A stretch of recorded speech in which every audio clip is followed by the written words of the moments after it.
The goal of this podcast is to help you break in and thrive in advertising. And we do that every single week by sharing the stories and advice of those rocking it on the other side. We also do daily news that you need to know in 60 seconds or less on our LinkedIn. It's really fun. People are enjoying it. It's a good way to smarten up. So follow us on LinkedIn at Breaking and Entering Media if you haven't already, and turn on post notifications so you don't miss a beat. And this episode, we're talking with an industry legend. Believe me when I say legend, and I'll tell you why he's a legend right now. Hal Curtis, right now, is the creative director at Bespoke, a company he founded. But he spent over 25 years at Wieden+Kennedy, Portland, where he served as a creative director for clients such as ESPN, Coca-Cola, and Nike. He won every major award in the industry, period.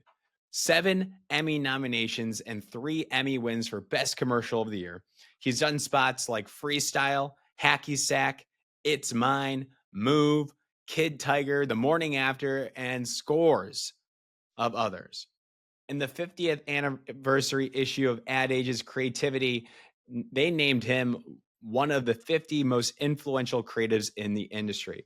In 2009, Adweek named It's Mine as Super Bowl spot of the decade. So he's on like the One Club. He's married. He has 2 grown children. He's done it all. He's worked at the best shop for, I believe, 28 years in the industry.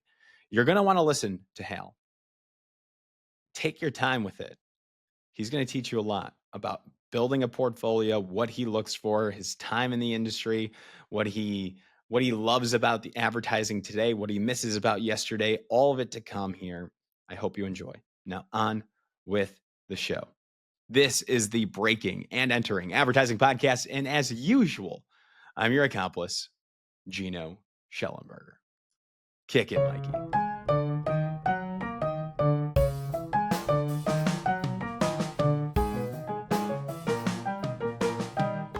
All righty. Hal Curtis, welcome to the Breaking and Entering Advertising Podcast. How are you doing today, sir? I'm doing great, Gino. Thank you for having me. Thank you for taking the time. Where are you calling in from, sir? Beautiful Portland, Oregon. Although, Portland, Oregon is usually beautiful. It's not so beautiful right now. We've got a winter storm coming, and it's kind of the wind. I can hear the wind whipping outside. I don't know if you pick that up on the microphone, but yeah. But things are good here in Portland. Good. Well, if anybody has their radar, of course, we're an advertising podcast. We're talking with somebody that lives in Portland. That narrows it down to some major experience and, one amazing agency. And that, of course, is Wieden+Kennedy, which you spent 28 years at. And what a shop to be at for so long. I want to uncover, how you broke into this business. What was your time like there for 28 years? What did you work on? And then most importantly, your advice for the next generation, for the people that want to break in this industry. What can you teach them? What can they learn from you? All this good stuff. How does that sound, Hal? That sounds great, Gino. My path to advertising is interesting because I come from a family of accountants. My dad's an accountant. My 2 uncles are accountants. My granddad was an accountant. And I remember I was in college at Southern Methodist University. I grew up in Dallas, Texas. And my college counselor said, "Hal, you need to declare a major." And I had never thought about it. And I said accounting, even though that's like the worst choice I could ever make. I was terrible at math. I didn't like math. I loved to draw. I played athletics. I was kind of into that.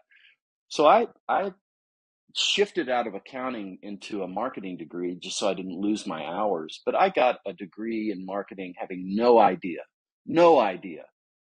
what I wanted to do as a career. And my father knew the accountant at the Richards Group in Dallas, Texas, which at that time, and this is in the 80s, was a very good agency. And so I got a job there. And my thinking was, I'll see these different companies and these different businesses, and then maybe I'll go get an MBA. And I didn't really know. But when I saw what the writers and art directors were doing, the light bulb went off, and I was like, wow, I didn't even know that existed. And I thought, I would love that. And so a couple of people at the agency, a creative director named Glenn Dady and an art director named Mark Lefkin, kind of helped me figure out how you go about becoming an art director in advertising. And I put together a portfolio of some print work. I applied to Art Center College of Design in Pasadena, and I sold my Audi and moved out there and got another degree. But it was the best move I ever made. I mean, I How, loved how, it. how long was that program? Just a little over 2.5 years. It's 8 terms, Oh, wow.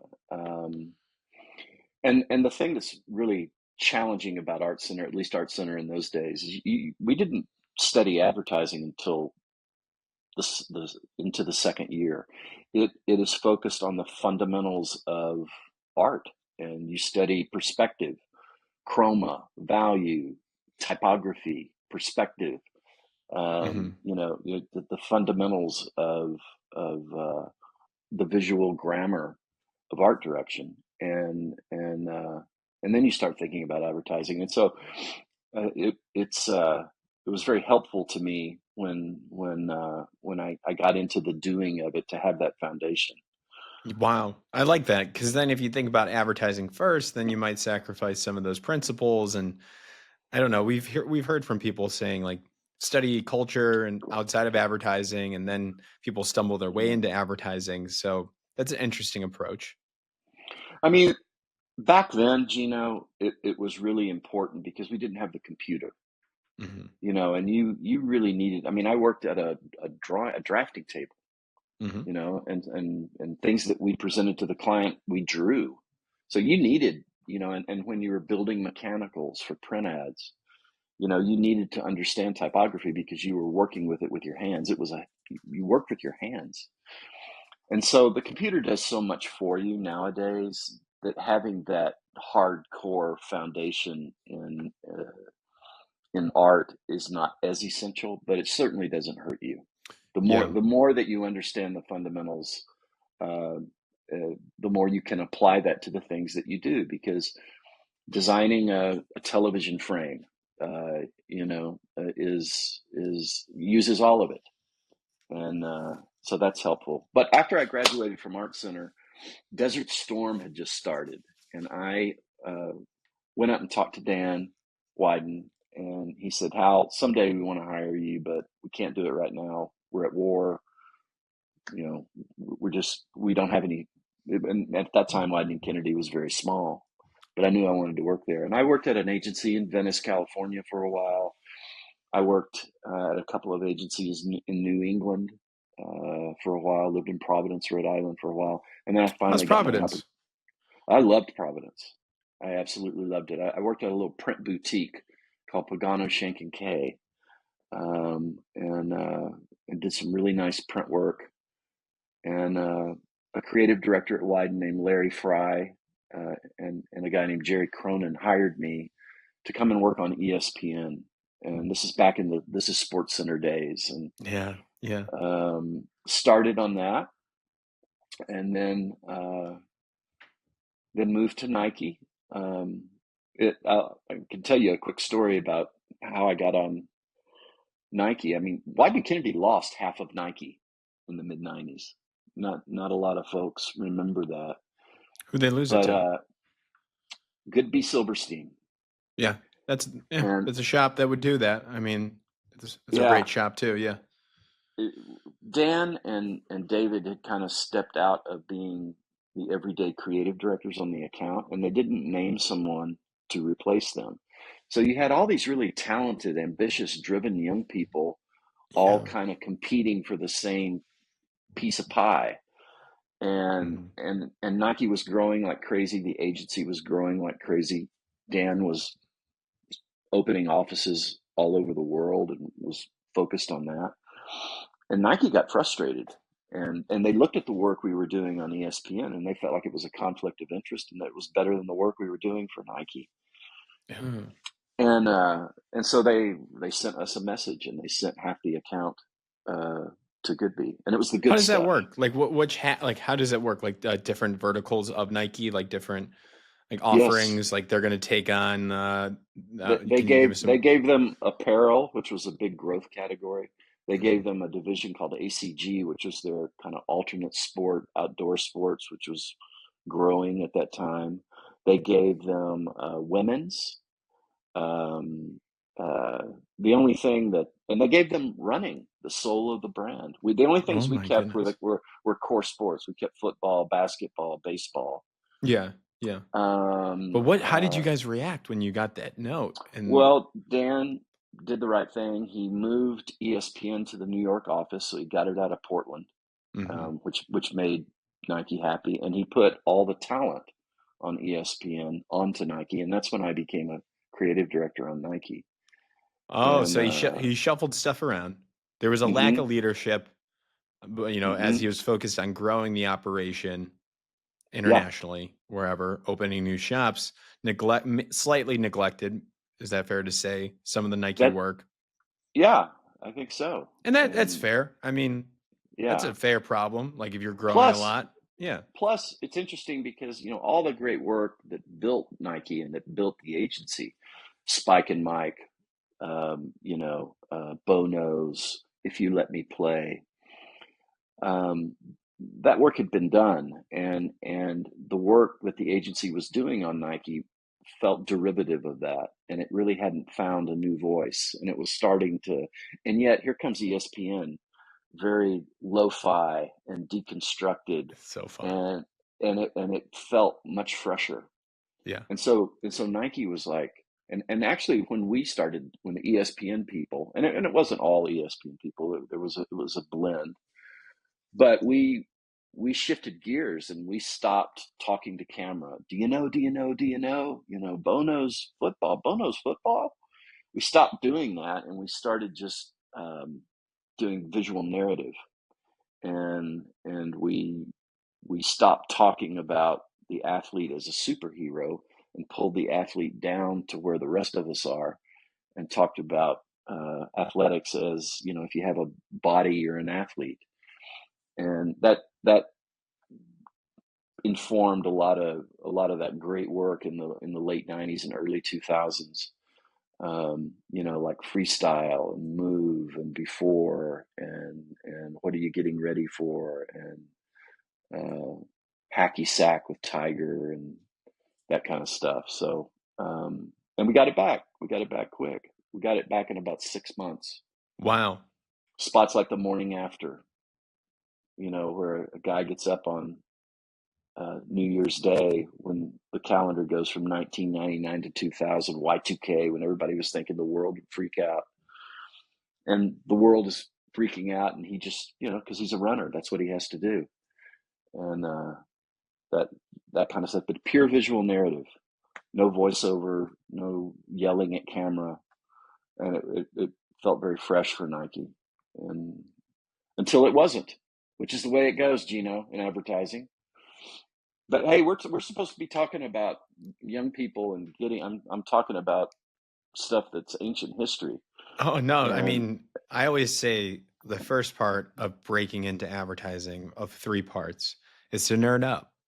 It's to know the industry, know yourself, know what role you want to break into. But that history part is so important, and we neglect that on this show. yeah, I completely agree. In fact, when I was at Art Center, the first advertising that I studied was the history of it. The importance of Bill Bernbach, Mhm. and the ushering in conceptual thinking, and the work of George Lois and folks like that, where advertising really shifted from becoming just a writer's medium where the writer put the copy underneath the door of an illustrator. I mean, there weren't even art directors in the 40s and 50s. Bill Bernbach Brought them kind of together. brought them together, and it wasn't until uh, late 50s, early 60s that writers and art directors worked together as a team, and advertising started to think visually, and it was no longer just a headline and an illustration and copy and an endorsement, and it started to evolve. Yeah, so I think that that's important, and it continues to evolve. Yeah, I was going to ask because the post-war 1950s, like Bill Bernbach style of art directors and copywriters teaming up, we still see that today, and these partners, these duos. But what phase are we in now? Like, do we need another role in the strategist? Does the strategist have to be closer tied to the art director and copywriter? Like, should there be cohorts? Like, can you give some insight of how you've seen the industry evolve? Well, I mean, I think you're right, Gino, that the product that an agency offers a client, a brand, um, when I was young and in the business, it was a television ad, an out-of-home board, and a print ad, and we made a ton of them. And so the focus was on that. And as the way the physical advertisement has evolved, and the television commercial is no longer, the centerpiece of that. We don't Mhm. make as many of them, and there are many other ways to get a brand's message out there in digital media. I think the importance of strategic thinking has increased, and I think there's a lot of agency client relationships where strategic thinking is just as important, maybe more important than the creative that comes from it. Yeah. And you see planners helping clients and brands figure out who they are and how they want to approach the consumer, and a lot of time is spent on that. And Because there's a million ways for a brand to yeah, activate. that's right. Uh, the possibilities are endless. I mean, one brand that I really admire is Red Bull. Like, Yeah, to see somebody jump off of a space shuttle or a hot air balloon, whatever that was, and have the world's highest skydive, like, and then to slap a Red Bull logo on that, that makes sense for that brand. And those crazy thing, all the crazy uh, games they put on and snowboarding events, it's all in their brand archetype and in their brand voice. That makes so much Y- sense. There's so many possibilities because they have that understood. I was talking to Carlos Bayala. I had a drink with him 2 nights ago, and Carlos was a creative director at Mother and founded Madre in Buenos Aires. He was my partner on Nike for a Mhm. period of time. But he was talking about birds and how the left brain and the right brain are so different, and that most of us are one or the other, and how birds, like when they're under stress and there's danger, they look with this eye, you know. Mhm. But then when they're like foraging for food and, you know, flying around having a good time, they look with this eye, which cracked me up. I thought that was hysterical. But when you think about creativity and you think about strategic thinking, um, I think my mind is very right brain. So I look like this a lot. and but a planner is always a strategic thinker has always fascinated me, because strategic thinking is just as difficult. Like a good planner, a good brief is just as difficult to write as a great ad. Mhm. You think of a brief like what John Steele wrote for milk. uh, you want milk the most when you don't have it. Well, that's a concept. And as a creative, if you're given that brief, well, of course got milk comes from it, you know?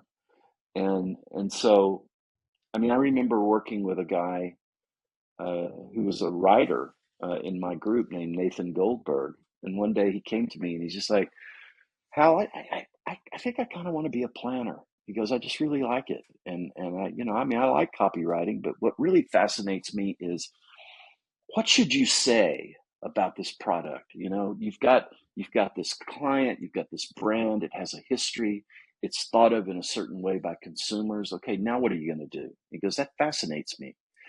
And so they're this equal right left brain Mhm. uh, thing, which I find fascinating. And but great planners, they're rare, and when you have access to one, it's very helpful as a Can you creative. talk about some of like your favorite briefs that you've gotten to work on over the years at Nike, ones that stuck out, or you're like, oh, I'm gonna nail this. This is perfect. You know, it's interesting you say that because, like on Nike, I mean, I'm sure today they have planners, but in my day, we didn't have planners on Nike because not because sports was so self-evident.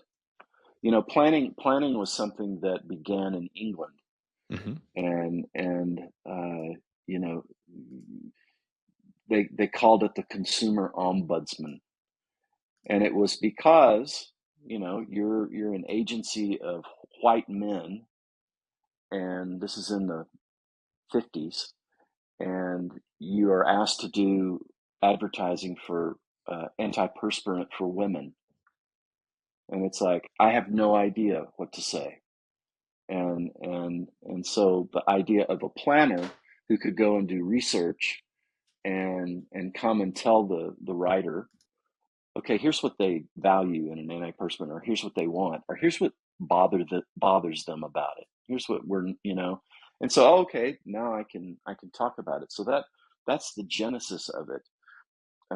If you're doing an ad for Michael Jordan, I don't need a planner to tell me he's awesome.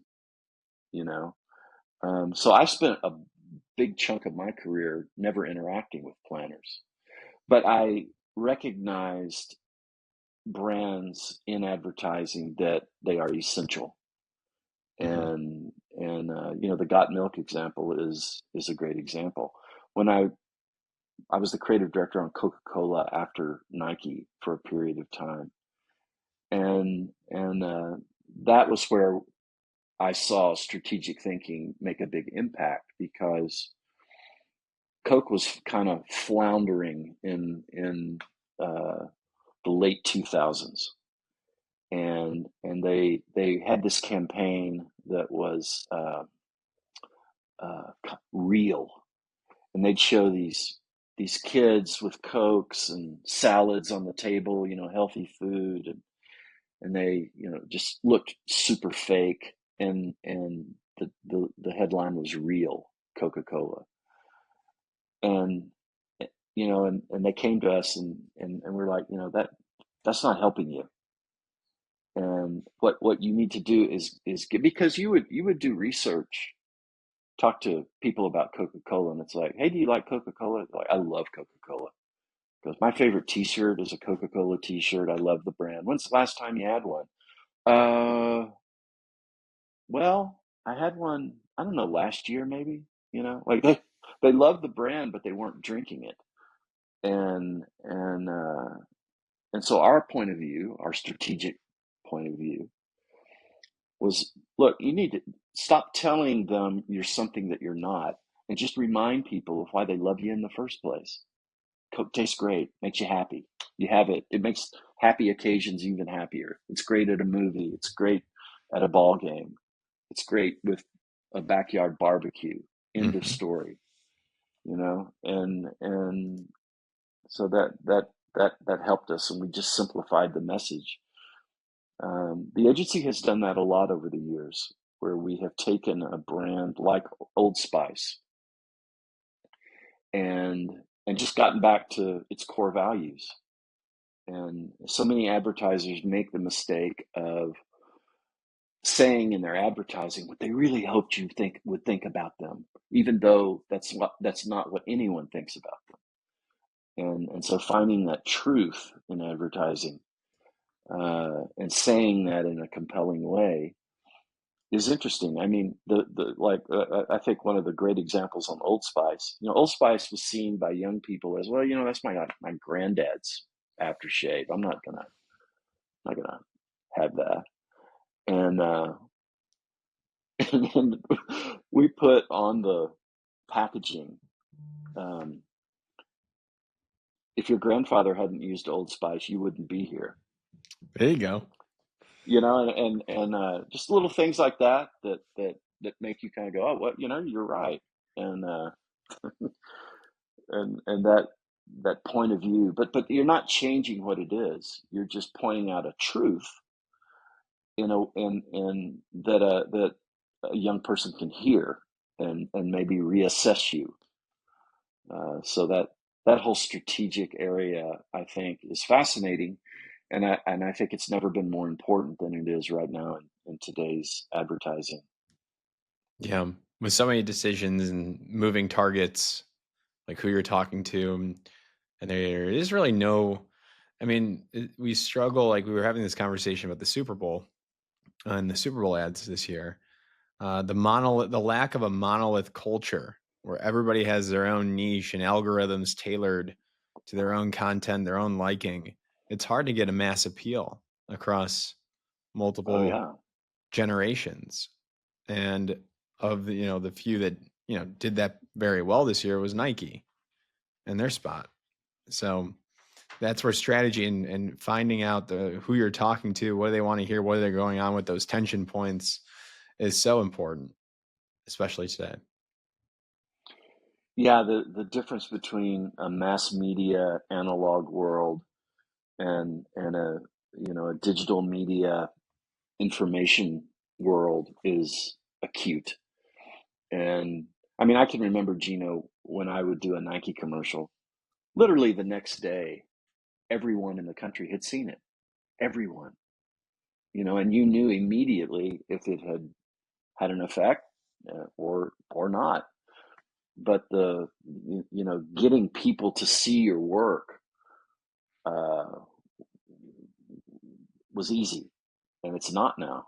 No, And no, and, that's why and there's there's people that do PR within an agency to get the work out there, which is crazy. yeah, But and uh, and, and when I look at the shows now, like, yeah, and the award shows aren't even important anymore, because of you can build your own website and have you know, everybody can see your portfolio now, and but I mean, the award shows. I look at what wins awards now, and I haven't seen 75, 80% of it. It's work right. I've In the never day to seen. day, yeah, they might just make the stuff a couple weeks before, a couple months before for the award show, Or the you know it's so vertical in who sees it through the media that I don't see it. unless you're And working on Nike and yeah, maybe Nike's like the a one. Levi's, maybe like there's very few brands I feel like that their ads are watched and then or what's the winner? What's the holiday retail supplier in London? John, the holiday ads that comes out every year. Yeah, yeah, yeah. I know. John. Yes, I know what you're talking about, Yeah, but the name those escapes me. John Lewis. Yes, I think that's Yeah, it. like those ads get seen by everybody. Everybody looks forward to those. Yeah. There's That's really only, like there's insurance, there's mhm. fast food, there's cars and pharmaceuticals, and it seems like that's about it that you see constantly. You know,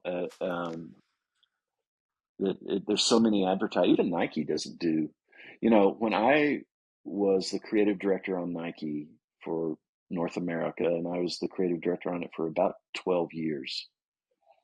I did a presentation out in Beaverton one time, and it was a recap of our work, and Ben Grillowitz, who was our executive producer at the time, went back and for a 5-year period counted how many television commercials we were producing a year on average.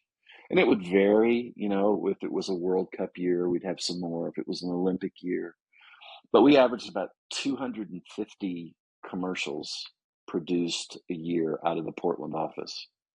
My goodness. And even I am shocked by that. Yeah. But because of mass media, we never made just one commercial. I mean, you saw that commercial that Nike made on the Super Bowl. We never did that. We made campaigns, and our campaigns would have 10 to 15 to 20 individual executions within it. We do that for basketball, and we do that for football, and we do that for women's, and we do that for Foot Locker, and we do. so that it adds up quick, because mass media wore work out. You would just see it and see it and see it and see it. And you needed multiple to deliver the same message this way and that way and then that way and then that way. It's completely different now. Totally. Now your message gets seen here and here and here and here and here and here and here and here and here and here and here and here. So you just have one, and you try to put it everywhere to get people to see it. Right. And because I don't know how many commercials they produced on Nike out of Wieden+Kennedy, Portland last year, but I would be shocked if it were over 20, 25 Yeah. commercials. Compared to 250. Yeah, and Yeah. that really explains the difference in the business. Yeah. But one thing I like to say about advertising right now, because in my opinion, it's never been better. Sometimes people in the business right now pine for those days of, we're traveling all over the place, and producing commercials like crazy, and having lived it and seen a lot of other people live it. It was very difficult to have a life in advertising and have a life, to be a good husband, to be a good father, to attend birthday parties and little league games, because of the demands of just having to fly to a client meeting, having to sit in an edit bay in Los Angeles because you couldn't work remotely. The combination of having to travel to client meetings and having to travel to produce advertising, and we were producing a lot of it, You're meant right. you were never at home. And that's not true now. You can do most of your client meetings remotely. You can edit remotely. And so advertising in terms of having a balanced life has never been better. And I think it's important to point that out to young people, and just, you don't realize how good you got it. Yeah. you know? Yeah, and the only minor argument to that would be the fact that everybody's kind of always on. I know it was like that before, but now, like with the teams and stuff on your phone, you can get called up by your boss whenever. But I think this probably was back then too. But I think we experienced that with like the instant messaging. Instead of writing out a full email and checking your grammar and stuff, you can just go. You basically text what you want, what you need right away, and that feeling of always on is something I've heard from the Gen Zers out there. But what would you say about that? I would say that that's true, and that sucks. But I would choose it any day of the week over having to get in my car, drive to Hmm. the airport, Oh, it's get on an tough. Yeah, airplane, fly to Atlanta, Georgia, go go stay at a hotel, go to the thing, do the yeah. meeting, go Or you're back. completely gone. Completely gone. Yeah, You're completely, and plus it's tiring, it and sucks. Your it routine's takes a gone. yeah, and you're not able to be with your family, and so there's always, I mean, advertising is a fast-paced business. It's what we make is subjective. Everybody's got an opinion. There's a lot of money involved, so that means there's a lot of eyeballs on it and attention. Hmm. But uh, the the capabilities that technology has provided for production value, for being able to conduct your meetings remotely or produce work remotely, to me is very exciting. I mean, I wish I could remake every one of my commercials with the technology that's available today. That's so fun. Uh, That's so funny. yeah, That's and awesome. and Maybe you and I should. also, well, yeah, I wish somebody would pay for that. Yeah. But I think that advertising is in a really exciting place right now, because of how much how many things are unknown, the impact of AI, uh, how you're seeing a lot of mass media principles come back into streaming platforms, where they have these, you see advertising on the basic package, and you can buy a package that you don't see it, but it's becoming more like advertising used to be, which I think is a good thing, because advertisers, I would think, would produce more work. um, and so I don't know. It's a good time to be in the business, I think. Never been What better. over, over your career, you've learned a lot. So what advice do you have somebody that's trying to break in to this industry? How do they get a job? How do you stand out? And then when you do get in, how do you thrive in this industry? Well, I the great thing about advertising, and I'll speak to the creative side of it. You know, Please, yep. you want to be a writer, or you want to be an art director. Um, if you're wanting a job in advertising, it's likely that you have seen something that you were like, wow, I would like to make that. I would like to be a part of making something like that. So maybe that was a commercial, maybe it was a digital website, or it was some piece of creative that you've seen. I think it's important to, as you're building a portfolio, because that's what you have to have, right? You know, if when you that's how, as a creative, you're going to get a job where you can make stuff. And so you need a portfolio. The first thing that you need to do, in my opinion, is get the lay of the land. You know, what represents excellence in this business? And there's lots of places to find that. Well, in my day, it was award show books, where we looked at Communication Arts Magazine, The One Show, and D&AD. But go online, go to places where people are collecting work that they consider excellent, and just start to notice advertising that you love, that speaks to you, that you wish you had made, that you admire. Notice stuff that you don't admire, that you think sucks. Like, you want to develop a point of view on, this is good and I hate this shit. Can I say stuff like that on this? Yeah, absolutely. It's just, Absolutely. um, I love it. uh, uh, Taste. Taste is so important. Um, and one of my best friends in this industry, his name's Ken Bates, and he has takes that are hot, and he has an opinion, and I love him for that. yeah, I might not always agree with it, but as long he's done his homework, he's developed his taste, what his style is, by studying this stuff and seeing and figuring out who made the ads as well.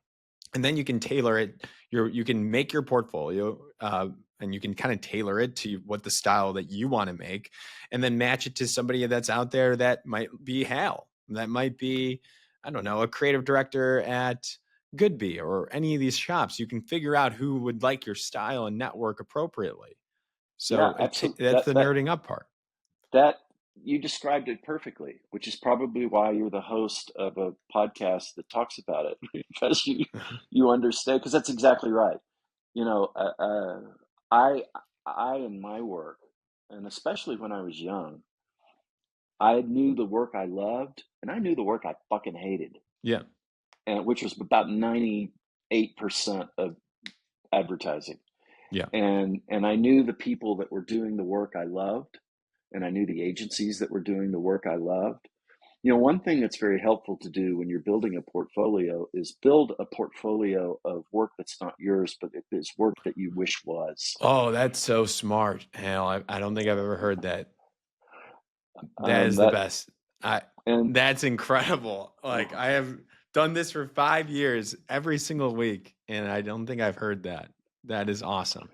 Well, it does something really great for you. One, it forces you to exercise your taste, to say, and it demonstrates to you what a portfolio ideally should consist of, because you'll find that, yeah, it's cool to have like a newspaper long copy ad. Oh It's my cool to gosh. have one that's Yeah. just like totally visual, and Yeah.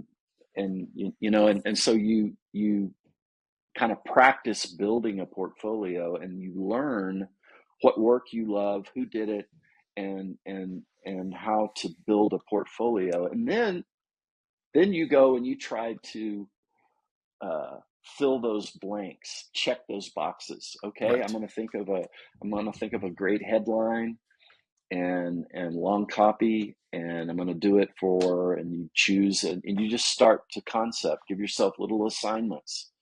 And one of the great things about being creating a portfolio is that you don't have a client, and any client can be a client. So you can do work against any brand, which is really fun. There's no And budget, there's nobody yelling at you. You can pick whatever you want. And oftentimes the portfolio will have to last a couple of years, like 1 to 2 years. Because when you break into an agency, most likely you won't be creating like big, crazy work in your first year, just realistically. hmm hmm So that portfolio might have to last you. And it better be yeah, big and it better be bold. And people don't realize that they can do spec work. They don't realize that they have to have one by the time they graduate in order for recruiters even with you. So it's so yeah, important. And I always warn them, if you're going to build a portfolio for art direction copywriting, be weary to put Nike in it and Apple, because now you're competing yeah. against Hal and the big dogs who've been doing this better than anybody else in the history of advertising. And you are going, that's their preconceived notion as a recruiter. Is this going to be better than a traditional Nike ad? And you're probably not going to top these, you all, and what you've been doing. So just be weary of that. I mean, there might be a new approach if you're doing a redesign or, targeting a new audience for sure. But if you're trying to sell basketball shoes to young Americans, you're going to have your work cut out for you. So I always give that little bit of warning to people. I think that that's true. You also want to avoid products that are just so easy, like Ed's Condom Shop. Like you used to see in the award show books, a lot of stuff like that was clearly done to win awards, Mm-hmm. and the product kind of felt fake and so unusual that it was kind of easy to do ads for. You're right. It's better to avoid the classic brands that consistently generate great work, because suddenly your work is competing with them, Right, right. and avoid the The the layups. easy the Yeah. layups, and just try to do good solid work for good solid clients, good solid brands, Yeah. I would do and Subway, or I would do 7-Eleven coffee, because I love it, and yeah, I can talk about it. I'm passionate about it. I can create a great campaign for 7-Eleven coffee, where Jack yeah, over here loves Starbucks, right? yeah. Business partner. But I can make a sick campaign for 7-Eleven coffee. It's everybody knows the brand. People I, might not have a positive view of the brand, but there's stuff to uncover there. and that's a great place to go to what are brands that I like, that I enjoy. Um, you know, like I love the Athletic website, Hmm. and it's for fans that are better informed about sports. Okay, well, what could you do with that? And what kind of cars do you like? What kind of antiperspirant do you buy? What kind of toothpaste do you use? What kind of is there a restaurant chain that you like, etc. Hmm. And start with brands and products that you know about, you have a take on. It's like, why is this product my choice? And communicate that to someone. Good It's fun. advertising is what you would say to someone at a bar. Why do you use Crest toothpaste? Because it's minty. That's why. Or whatever that is. It's always something very, very simple. Yeah. And the great thing about putting together a book is usually an idea will come to you pretty quickly. So I like Starbucks, and I'm thinking about Starbucks, and I have a couple of ideas, and I like them, and that's great. And then I start thinking about ban antiperspirant, and I'm not thinking of it. I mean, nothing's coming. Leave it. Go to something else. Yeah. And Absolutely. just a lot of times up at the plate, and you're not going to hit a home run every time, and just start collecting ideas and collecting little campaigns, Hell, I and call them just at bats. I yes, call them at bats or shots on goal. you And want to get good briefs. You want to, get your shots on goal with those good briefs, or make your own briefs up. But yeah, more of those shots will help you. I used to go to a hardware store and just look at all the, a really good hardware store has so many different product offerings. And it's interesting to just fill your brain with stuff that has nothing to do with advertising. And it's amazing how something will fall out that is advertising, and or a bookstore, or a wine shop, where you're just getting a lot of stimulation, and you're just kind of getting stimulated, and then you go off and you start to think about, you know New Balance running shoes, and you think about the doormat that you saw at the True Value hardware store, and you think about, a concept that could be what's written on the doormat as an example. It's a terrible idea, but you start thinking about things, and I don't know. It's interesting. But it's all about the portfolio, Gino. And a good portfolio um, demonstrates a skill set. As a creative director, when I look at a portfolio, I'm looking for a variety of things. First and foremost, does the writer or art director understand what an idea is? You um, does the art director or writer have good command of the fundamentals of their craft? If you're a writer, is the way that you say things interesting? Do you have a unique voice? Is your wit sharp? Um, can you write a sharp, smart headline?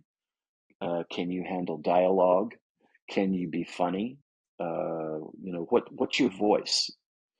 As for an art director, it's like, what's your style? Can you show me you know how to use typography? Can you show me you know how to do a layout or compose a television frame? Can you show me you can think visually? Um, so it's this combination of style and voice and craftsmanship. And the more ways you can show me that, as an art director, here's a long copy ad. Here's one that has no copy. Here's one that's in between. Here's one that's very smart and informative. Here's one that's very provocative and kind of controversial. Showing that, and it also doesn't have to be ads. I One of the best writers that ever walked through the halls of Wieden+Kennedy, a guy named Jeff Kling, did Miller High Life Man and um, The Most Interesting Man in the World. Later on, he did that for Dos Equis, I think it's Mhm. Dos Equis. Oh yeah. Uh, um, I remember when I saw his portfolio, and his portfolio was this sketchbook, and there wasn't an ad in it, and it was cartoons, and he can draw really well, even though he's a writer, and he has his style, and he would write these kind of little phrases and paragraphs, and combine them with visuals, and when you looked at it, you saw the skill set of someone who can think conceptually, but it wasn't advertising. um, but you saw a unique voice. You saw an understanding of how visuals and words work together. You saw craftsmanship. You saw taste, and he got hired, and he did great. Oh But yeah. but he That's a huge name too. Yeah. yeah, and so a good portfolio should be a reflection of you, Mhm. and it should show that you're passionate about whatever it is that fits in there. You can see passion in a book. You can see someone who cares. You can also see someone who went to a portfolio school and kind of just went through the thing, and now they have a book, and it looks like every other book that you see, and you're not going to get a job that way. Right. The lack And of passion. If it's fit the see a sameness. Yeah. That's not to say that going to a portfolio school is a bad thing. It's not a bad thing. It's a great thing. But you want to separate. You want to do something that makes your work distinct from all the other books that are coming out that same year, that they all took the same classes and they all, Same briefs. Yeah. same briefs, Yep. and that's important. Yeah.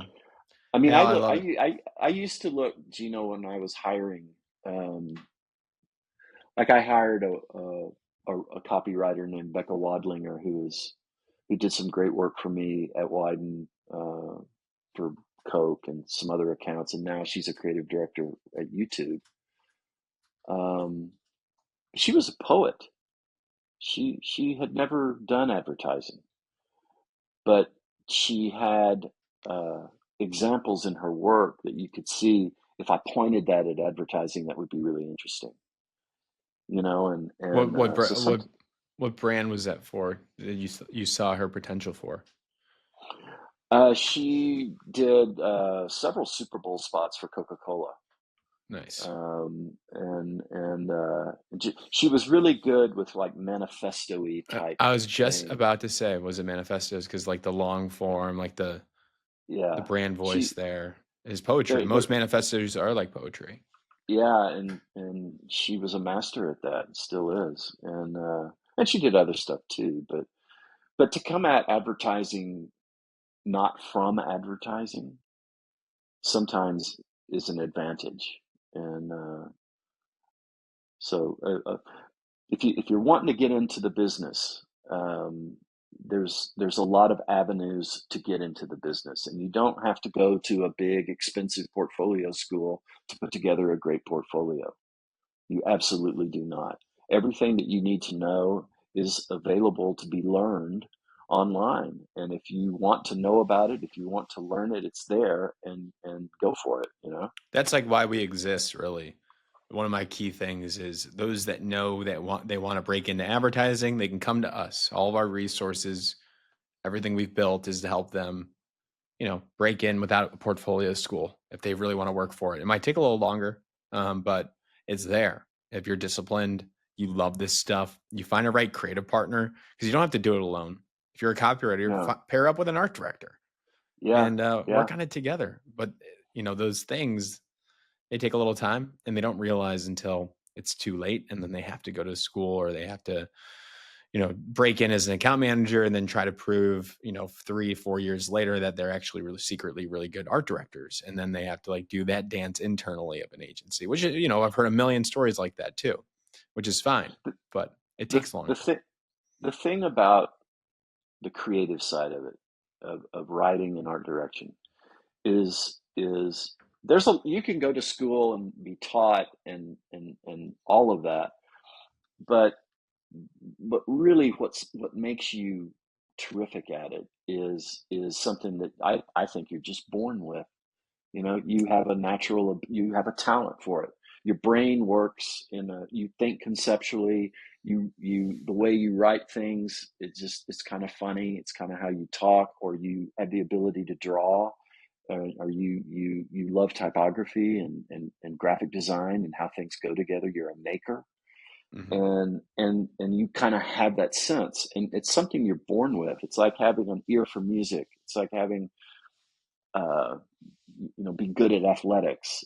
Yeah, It's just there's that something you're born with, and if you feel that, and it's important to you, and you want to do it, yeah, you don't need to go to you. Because it's all self-taught anyway. Even when you're at an art school, you're you're given assignments and stuff, but it depends on you and how much time do you invest in learning it and working with it, effort. Yeah. and that and so um, and that's a beautiful thing about advertising, because there's been a lot of people in this business that started out in the mailroom, or started out as account people like me and ended up being art directors and writers who become strategists. And the wonderful thing about advertising is there's so many different parts of it that if you get in an agency, you will find it. And a lot of times it's different because you don't know what's there when you're young. I had no idea how an agency worked. And when I finally got in one by pure chance, when I saw what the creative department did, I knew that was for me. But I've had assistants that have worked for me that have become broadcast producers. I had an assistant who became a studio artist. It that there's a lot of that goes on once you get into a shop, and that's exciting. Totally. It's a great business. It's a great business. I um, I loved it, and the reason I loved it is because advertising attracts young, smart, funny people. And it's like, That's a good trio of and qualities. and and no day, I mean, there's stuff that pisses you off about uh, dealing with clients and yada yada yada. But on the whole, uh, it's always interesting. It's never boring, and you're around people that you enjoy being around, and that ain't bad. I love it. How can people reach out to you if they have any questions or want to talk further?